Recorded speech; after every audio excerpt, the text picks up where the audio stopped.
nossas convocações também pelo carro de som nas ruas de Aracaju, não é? Chamando as pessoas para participarem desse projeto. Estou convidando agora também as associações de moradores e vou criar condições aqui para vir associações de moradores. Estou conseguindo aí um ônibus, eles virem e na volta a gente consegue um ônibus para levar eles em casa. Porque eles têm dificuldade, porque eles trabalham, porque eles moram longe. Então vamos chamar também, além dos jornais, além de tudo isso, vamos chamar também as associações de moradores para isso. Estamos querendo chamar a associação, e o carro de som todo dia andando em Aracaju, em todo Aracaju. Já fizemos a divulgação das audiências públicas nos bairros de Aracaju, para que a gente comece nos bairros. Dia 11 vai ser uma audiência pública em toda aquela região do Santo Dumont. Santo Dumont, Lamarão, Soledade, Alto Santo Dumont, loteamento Cigano, Pau Ferro, Tamandaré, Princesa Isabel e aquele loteamento daquela região. Vamos começar já a mobilização na região. Vamos também, já marcamos também a audiência pública aqui da 13 de julho, São José, Jardins, Salgado Filho e Suíça. Essas audiências públicas aqui nessa região vai ser na Biblioteca Pública, aqui na Epifandória. No SIC vamos ter reunião, audiência pública no SIC. No SIC nós vamos ter toda aquela região, Inácio Barbosa, Jardim Esperança, Sol Nascente, JK, Santa Lúcia, Jabutiana, Lago da Aparecida, Aloque, vamos conseguir um carro para as pessoas vindo do Aloque, e aqui o pessoal da Luzia, Ponto Novo e Luzia. Convocar todo esse povo, essa audiência pública vai ser no SIC. No Santo Dumont, a audiência pública será a primeira no dia 13, no Colégio Olavo Bilac. Nessa região do centro, bairro Getúlio Vargas, centro, Getúlio Vargas, Cirurgias, Queira Campos, Barra América, Novo Paraíba, Zé Conrado Araújo e adjacências, Caíque, Neuzice Barreto, Rua Riachão, bairro Getúlio Vargas, dia 15 de 10. No centro de convenções, esse que eu já falei para vocês, que é Ponto Novo, Luzia, Castelo Branco, JK, Santa Lúcia, Sol Nascente, Lago da Aparecida, Costa Silva, Parque dos Coqueiros, Dia, Inácio Barbosa, Jardim Esperança, Beira Rio, Pereira Lobo e adjacência. Tudo isso vai ser no SIC. Na Escola Manuel Bonfim, vai ser no Bugio, Jardim Centenário, Olaria, Veneza, 1 e 2, Capuz, São Carlos e adjacências. Na região da Palestina, a reunião vai ser no Salão Paroquial da Igreja do Pio X, Avenida Visconde Maracaju. Lá vai ser Palestina, Santo Antônio, 18 Forte, Sanatório, Bairro Industrial, Porto Dantas, Coqueiral, Ponta da Asa, Residencial Santa Teresa, Cidade Nova, Alto da Jaqueira, Jitimana, Japãozinho, Goré e adjacências. Farolândia, Augusto Franco, São Conrado, Conjunto Orlando Dantas e adjacências. Praça da Juventude, Conjunto Augusto Franco. Santa Maria, 17 de março, Marivan e adjacências. Será no dia 29, na Escola Vitória do Santa Maria. Lá no Santa Maria. Coroa do Meio, Atalaia, Aeroporto, Lago São Conrado, Conjunto Santa Teresa e adjacências. Vai ser na Escola JK, lá na Coroa do Meio. Tudo isso aqui já foi divulgado nos jornais. Mosqueiro, Areia Branca, Gameleira, Povoado São José, Robalo, Aruana, Zona de Expansão, na Escola Zé Carlos Teixeira. E nós vamos lá na escola, vamos fazer uma mobilização. Se a gente perceber que a mobilização vai ser grande na zona de expansão, a gente coloca mais uma ou duas audiências, ou então coloca num espaço maior. Estamos também marcando, fiz uma visita hoje ao reitor da Universidade Federal de Sergipe. Estamos marcando uma audiência pública na universidade. Câmara de Vereadores vai à universidade. Vamos marcar, vamos conversar com as pessoas, vamos levar na universidade. Também vamos procurar o reitor da Universidade Tiradentes, professor Shoa, e também vamos fazer uma audiência pública lá na Universidade Tiradentes. Né? E vamos continuar esse trabalho de fazendo essas audiências públicas. Né? Até todo esse ano. Nós temos aqui já presente o presidente da ADEME, Júlio César Vasconcelos, temos o consultor Luiz Roberto Sobral, temos Vera, representante do CREA, e temos outras pessoas aqui presentes, não é? Por enquanto, nós vamos suspender essa audiência e vamos deixar chegar mais pessoas, porque o horário é um horário um pouco complicado, né? Mas está aqui, ó. Convite, através do telegrama, cenário de ocupação urbana, local, auditório da UAB. Convidamos o senhor Sérgio Valdemar Felipe Sobral. Foi convidado para participar desse evento. Como na rua Aroá. O que é isso aqui? Quem é esse rapaz?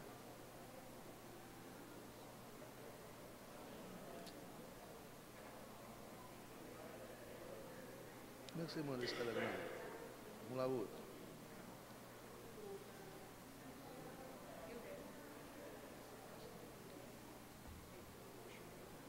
Shoa, Tiradentes. Quem é esse aqui? Vamos lá. Foram convidados também a Universidade Pio X, através do professor Sebastião, a Universidade Tiradentes, através do professor Uchoa. Foram convidados também Josué Baixo dos Passos, também da Universidade Federal de Sergipe, o senhor Dulcival Santana, secretário de Planejamento, CEPLAN, parece que Dulcival já está aqui, né? E chamamos também Tarcísio Mesquita Teixeira, presidente do Sindiscom, que já tem aqui um representante.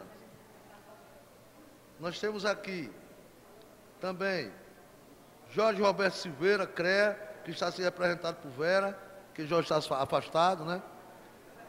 Fernando Marcos de Oliveira, a Avenida Doutor Carlos Firpos, na IAB, do IAB. Também temos a ADEME, já está presente. E Jussara Jacinta, ela comunicou que não podia vir, mas que ia viajar, mas eu encontrei com ela hoje na universidade. Não sei se vem, mas tudo bem. Então, olha, outra coisa que eu queria anunciar para vocês. Todas essas sessões de audiência pública aqui está sendo transmitida ao vivo pela internet. Quem não puder vir, acompanha pela internet, não é? Todas as audiências estão sendo, inclusive, um dia desse aqui na segunda-feira eu saí mais cedo, né? Saí umas 9 horas mais ou menos, e acompanhei, depois do meu compromisso, eu acompanhei pela internet. Então, as pessoas podem também acompanhar as sessões pela internet. Por enquanto, a gente suspende a sessão, vamos esperar mais outras pessoas. Muito obrigado.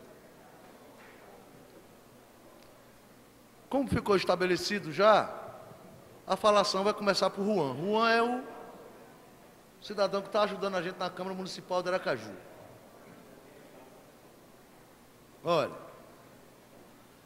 eu já entregou o formulário pessoal, formulário de sugestão, passo para eles aí, o formulário de sugestão e propostas. Vera, representando o CREA, está aqui, o também está aqui, representante do ADEME, está aqui, o Júlio César Vasconcelos Silveira. É parente de Jorge Silveira? Não? Não é parente de Prado Vasconcelos, não, do supermercado. Ah, agora eu entendi. Você tem esse nome assim conhecido na praça, né?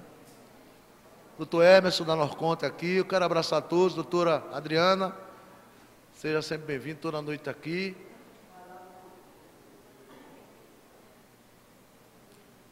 Vamos começar, doutor Juan.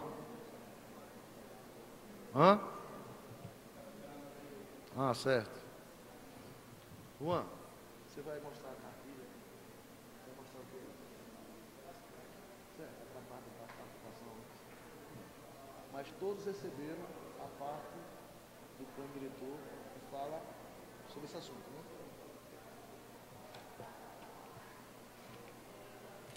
Olha, distribuímos para todos o Diário Oficial do Município, que está contido aqui o plano diretor. Nós temos ali o CD com o plano diretor, Código de Parcelamento Urbano, Código de Postura, Código de Meio Ambiente. Também temos um CD ali, se quem quiser só é pegar ali.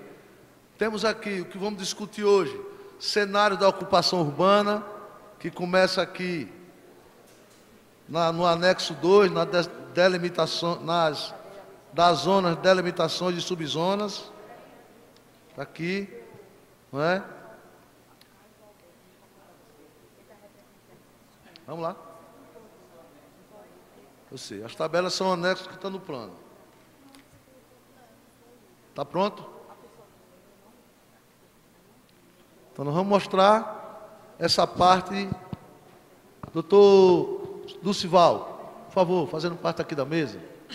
Seja bem-vindo ao nosso espaço. Então, basicamente, eu quero passar alguns conceitos fundamentais, certo? E deixar para os especialistas e para os convidados se manifestarem sobre o assunto. O Estatuto da Cidade estabelece que é obrigação do plano diretor tratar sobre parcelamento, uso e ocupação do solo. Eu tentei colocar aqui de uma forma bem simples o que mais ou menos significam esses três termos. O parcelamento, isso é mais evidente, né? Refere-se a como o território é fragmentado, dividido, desmembrado para ser ocupado, certo? Dentro do parcelamento existem vários aspectos que devem ser discutidos na elaboração ou na revisão de um plano diretor. Por exemplo, como fazer essa divisão, o que é uma gleba, qual o lote mínimo, que percentual do terreno deve ser doado para ruas e áreas verdes para a cidade. Esse tipo de questionamentos estão sendo respondidos no plano de uma ou outra forma. Cabe a nós aceitar ou não essa proposta. O uso do solo vem a ser a utilidade, a utilização que se dá ao território ou aos imóveis que nele se construem, tá? Residencial, comercial, industrial, etc. E a ocupação fala mais das questões quantitativas. Como vamos ocupar? Quanto vamos construir? Quantos pavimentos? Quanto vamos nos afastar dos limites do terreno? Certo? Então, basicamente, esses são os conceitos fundamentais. Já entrando mais no assunto de cenários de ocupação urbana, a ocupação e o uso do território depende basicamente da legislação urbana e do mercado. Não são apenas esses dois fatores, mas são os principais fatores que estabelecem a forma em que uma cidade cresce e se ocupa. O nome cenários de ocupação urbana foi uma sugestão do grupo em que participam o CREA, o AB, que o grupo participa e a AJU, mas eu entendo assim no sentido de entender que o plano diretor estabelece diretrizes para o futuro Aracaju. Então, qual o cenário que a gente espera de Aracaju com base na legislação atual ou naquela que será proposta? Primeiro, o que é diagnosticar? Diagnosticar é levantar, descrever e analisar o presente. Qual a situação de uma cidade, de uma determinada região? Exemplos de diagnóstico: um mapa de uso do solo, dados demográficos, tá? Dados socioeconômicos do IBGE, por exemplo. E, no caso de Aracaju, teve em 2005 o mapa geoambiental, que foi um diagnóstico completo da cidade, das questões ambientais, da realidade ambiental do município. Como diagnóstico principal, a gente pode dizer sempre que uma cidade é consequência, principalmente, da legislação urbana, certo? Então, o nosso Aracaju de hoje, em grande parte, é consequência da legislação que se aplica na cidade. O plano de 2000 e os códigos de 1966. Cenário é o contrário, cenário é pensar a futuro. O que vai acontecer com a nossa cidade com a legislação atual ou com aquela que vai substituí-la, certo? Então, o que é um cenário urbano? É um modelo que projeta o crescimento das cidades, a forma como essa cidade será ocupada e o impacto que esse crescimento, essa ocupação terá sobre a infraestrutura e sobre o meio ambiente.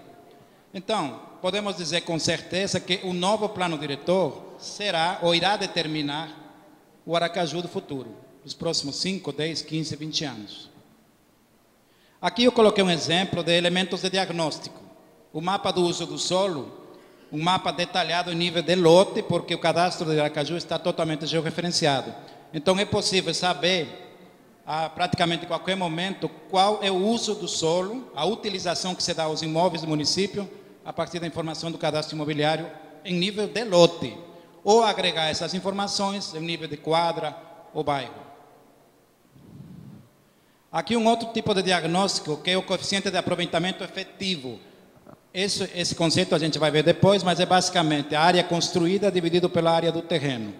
Então, esse mapa mostra, em áreas mais escuras, os lotes mais adensados, vamos dizer assim, do ponto de vista construtivo, certo?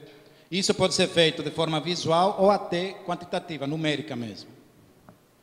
Aqui vamos falar, pelo contrário, de cenário. Tá? Essa era a situação em 2005, daquela região do São José e o início do centro, até a Assembleia Legislativa. Então, vocês vão ver um vídeo agora que a gente tentou simular o que poderia acontecer com essa parte da cidade com a legislação atual, certo? Claro que para cada lote existem infinitas possibilidades, né? Porque você pode combinar maiores recuos com maior altura ou menores recuos com menor altura, como a gente vai ver mais na frente. Então, que vocês vão ver um vídeo que mostra um cenário dinâmico, né, de futuro, de como essa parte da cidade poderia crescer com a legislação atual. Não, volte, por favor. É para clicar na... Isso. Certo? Então, uma animação que mostra, né? Inclusive, vocês veem que o modelo é sombreado. Então, vai escurecer justamente pelo aumento das edificações, né? Isso foi feito para essa região, também para a orla, parte da orla marítima de Aracaju. Pode continuar. Bom, entrando já nas propostas que estão previstas no plano, primeiro tem a organização territorial conhecida como macrozoneamento. A cidade é dividida em zonas cujas diretrizes são diferenciadas, certo? Em Aracaju, basicamente, tem as zonas de adensamento preferencial, que é a área central da cidade, essas áreas em vermelho, certo? Aqui. As zonas de adensamento básico, nas zonas norte, sul e oeste da cidade, e a chamada zona de adensamento restrito, que, embora seja um contrassenso, né, coincide com a chamada zona de expansão. Essas zonas já existem no plano atual, certo? A denominação das zonas não mudou. E houve uma mudança no limite entre a ZAB 2 e a ZAR. O resto se manteve. Pode avançar. Bom, por quê? Existem alguns critérios que o próprio plano estabelece para definir macrozoneamento. Isso o Estatuto da Cidade também reforça. Um é o adensamento, que pode ser visto do ponto de vista populacional, habitantes por quilômetro quadrado, por exemplo, ou o adensamento construtivo mesmo, quantos metros quadrados estão construídos numa determinada lote, quadra ou região. O outro aspecto importante a ser considerado para o macrozoneamento é a infraestrutura existente, em termos de saneamento e vias, principalmente. Por quê? Porque as demais infraestruturas são mais fáceis de colocar, de implantar. E, por último, as questões ambientais, que não podem deixar de ser consideradas no estabelecimento das macrozonas. Então, só voltando aí, esses foram os critérios. Agora, o que aconteceu com a questão de infraestrutura, saneamento especificamente? Em 97, a prefeitura, através da EMURB, conseguiu uma informação em CAD, né, em mapas, de toda a instalação existente de água e esgoto. Em 2005, a CEPLAN solicitou os mapas da DESO para atualizar essa informação. A informação era praticamente a mesma, porque é fato que nesse período, de 97 até 2005, não houve praticamente investimentos na área de esgotamento sanitário. Então, a realidade em termos de saneamento não mudou, certo? Por esse motivo, eu imagino, porque eu não participei da discussão no momento, mas não houve nenhuma alteração nas áreas no limite entre as áreas de adensamento preferencial e as áreas de adensamento básico, que era justamente delimitado, na proposta inicial de 96, pela abrangência dessas redes de saneamento, certo? Especialmente esgotamento sanitário. Bom, além das macrozonas, que eu acabo de explicar, existem as áreas de diretrizes especiais, que são conceitos diferentes, mas cujas diretrizes se sobrepõem às das macrozonas. O que significa? Se você está numa macrozona e, ao mesmo tempo, numa área de diretriz especial, tem que se atender às diretrizes de ambas, certo? Essa é a legislação. Então, temos 4 tipos de áreas de interesse especial, ou de diretrizes especiais: as sociais, urbanísticas, desenvolvimento econômico e ambiental. As áreas de interesse cultural, as chamadas áreas de proteção ao patrimônio cultural, não são consideradas pelo plano áreas de interesse especial, mas também trazem condicionantes à ocupação